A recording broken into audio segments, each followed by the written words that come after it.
Top of the top, man. Top of the top. Top of the top. We here.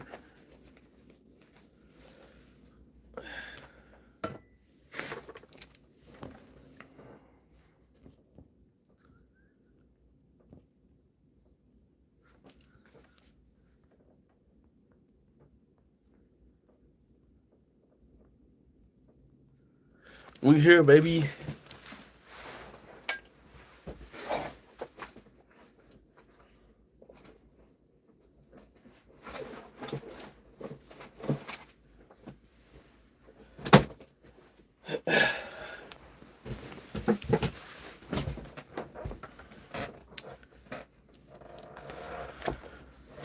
Y'all know what time it is. We're gonna get our 15 minutes in. We're gonna get our 15 minutes in. Then we're gonna chop it up today. I got a question. I woke up with a questioning attitude today.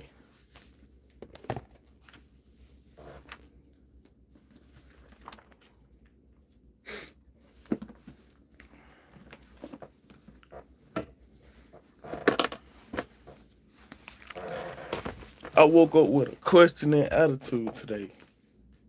And I wanna know why the kids, why the youth, why Gen Z, I think it's Gen Z, why is Gen Z not in church? Gen Z and Gen Alpha, I think Alpha.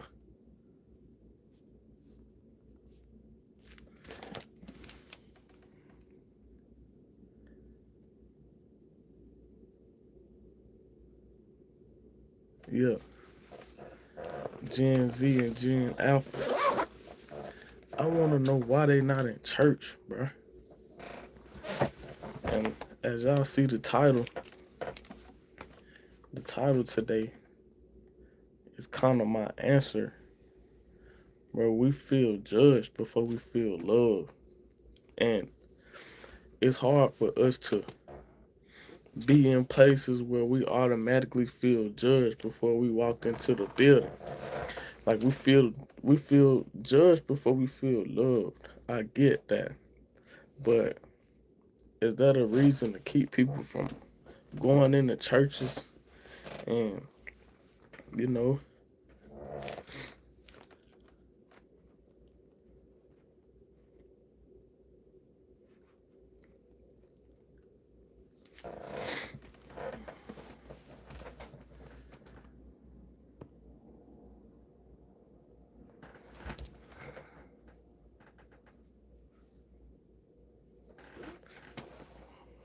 but back to the topic.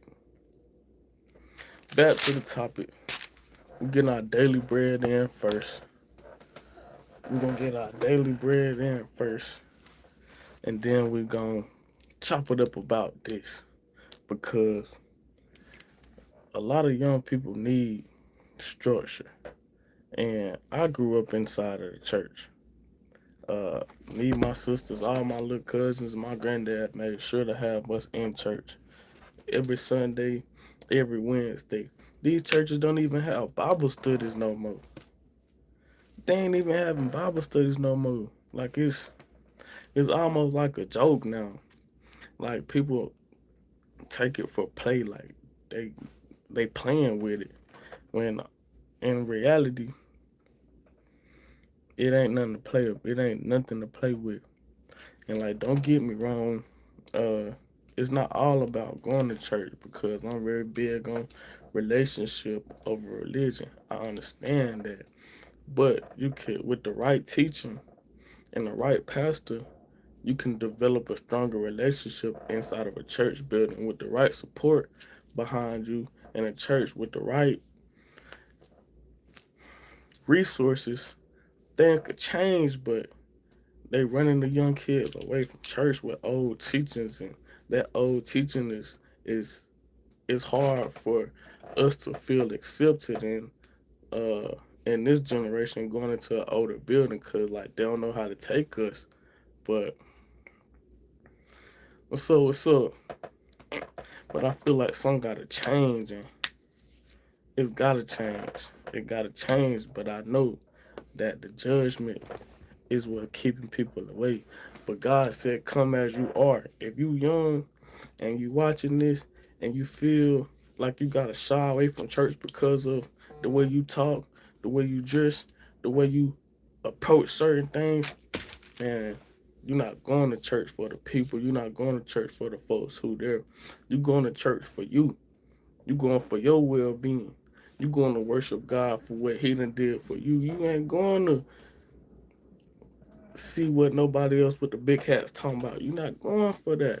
You're going for you. You're going for the support. You're going for the networks, the research, the resources. You're going to see what's going on spiritually, you know? But yeah, I don't think church is really talking, having this convo. And with me working with the youth and me being involved with the youth, I want to have this conversation because I'm in the church and I need to see more young men in there. I need to see more young ladies in there, uh, young adults. It need to be more of that because times getting harder, times getting harder, things is getting crazier, and like it got to be some type of foundation. It got to be some type of foundation. But let's just talk about this. Uh, what is pulling the youth away from daily bread, from uh, from God, religion, whatever you want to say? What's pulling them away? Social media is a big thing. It's pulling them away. Social media is not real. It's a place where a whole lot of fake people going and they meeting and they talking and they going and doing all that, bro. Good morning, good morning, good morning. We here, we here. Good morning, Zigman. We here, man. You probably one of the ones that need to be listening to this. You probably one of the ones that need to be listening to this.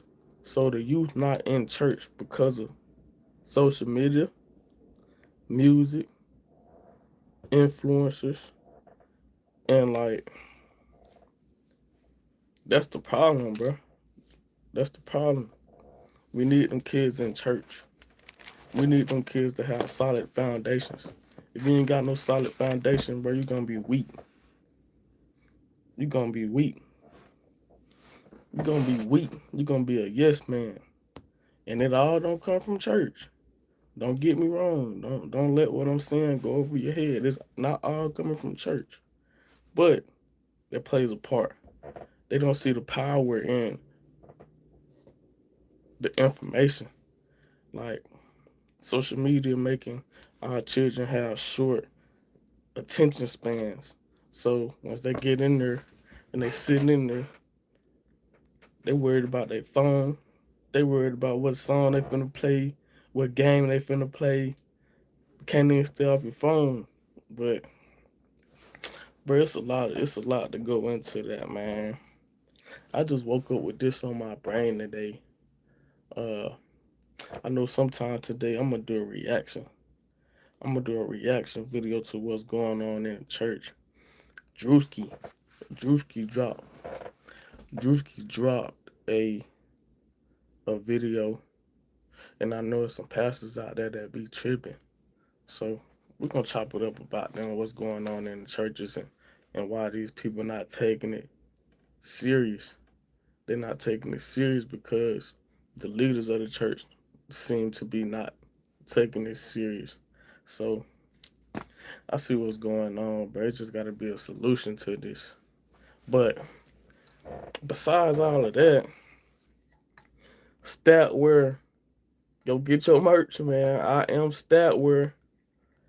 I am Statware. If you like this cup, man, smash that screen, bro. Like the screen if you like this cup, man. Press that like button. I am Statware, Jack. I am stat where I'm tripping though. We got 5 minutes.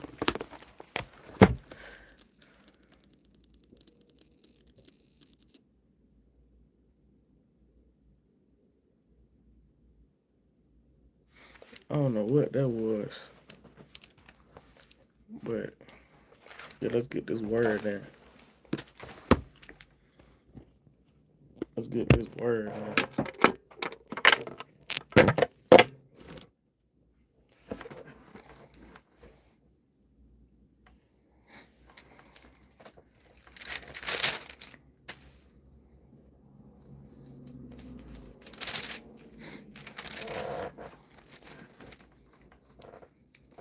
There you go.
Man, Jesus was a bad boy. Jesus was a bad boy. Jesus was a bad boy. No cap. No cap. Jesus was a bad boy.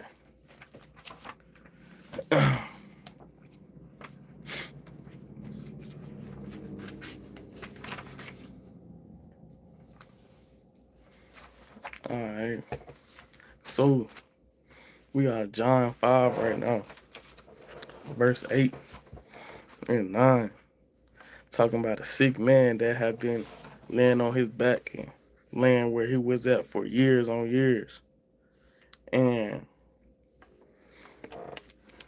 I'm gonna just read it to y'all.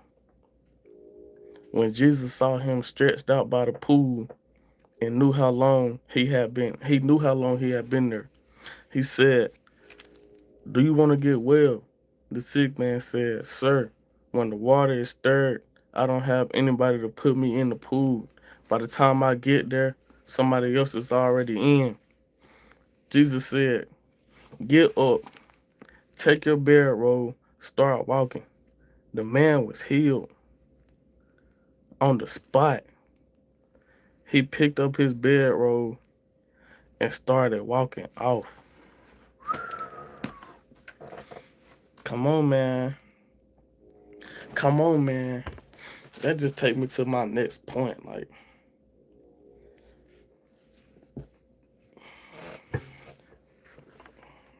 you know what? How much power, like, you gotta have to heal the sick like that on the spot instantly. And then that's the same power that live in us. Like, that's the same power that we got. The exact same power that we got. That same power live in us, man. Why is my screen doing that? That same power live in us, Jack. One touch from God can restore you. Do you want to be restored? One touch from Him, one word from Him can restore you. Do you want to be restored? But like the man showed, like he showed us in the text, he say, "Get up, take your bedroll, and start walking." The man was healed on the spot. He picked up his bedroll and walked off. Do you want to be restored? To be restored, you have to listen. Jesus told him to get up. That's what he said first. And what did the man do? He got up. He didn't make any excuse. He didn't say, I can't get up. I haven't got up and walked for 30 such years. He didn't ask, where am I going? Where am I getting up to? He didn't ask none of that. He simply listened and got up. The same spirit that told that man to get up, it's the same spirit that's in us and tell us what to do. That same spirit to tell you to get out the bed and go handle your business is the same spirit you be ignoring. Listen to it. Get up, because that voice leads to success. That voice leads to you getting up and doing things. Is this sick man better than you?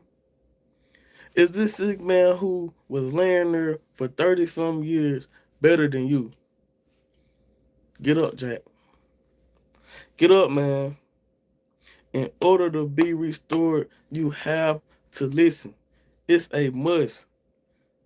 Then when you show that you can listen and will listen, Jesus will give you the things that you love. He's not going to give it to you if you show that you're not able to listen and follow directions, because you're going to misuse it and abuse it. You feel what I'm saying? And that's just something I got real quick off of the word. And that's why y'all need to study the word and get in the word, because it's power there. I'm not always in it. I try my best to be. But when I do get in it, it gives me clarity. It makes me feel better. It powers me up. Feel what I'm saying? You feel what I'm saying? But we passed our mark, man. We had our morning episode. Our morning episode is coming to an end. It's gonna be coming to the end right now. I'm gonna end it off on this. Do you want to be fully restored? Are you going to listen? Are you going to do His will or your will? And that choice is yours. You see, this man was healed on the spot because he listened. We got the same abilities to be able to do what we need to do and make that decision on the spot. But are we going to listen to ourselves? You know what I'm saying? But, yeah, man, our morning episode is now ending. Make sure y'all tap into the video that's going to be posted sometime today. And we're going to do a reaction about what's going on in these churches, because I want to get into it. I want to get to the bottom of it. But, yeah, man, y'all be great today. Y'all stay raw, stay authentic, be your realest self always, and go with your mood.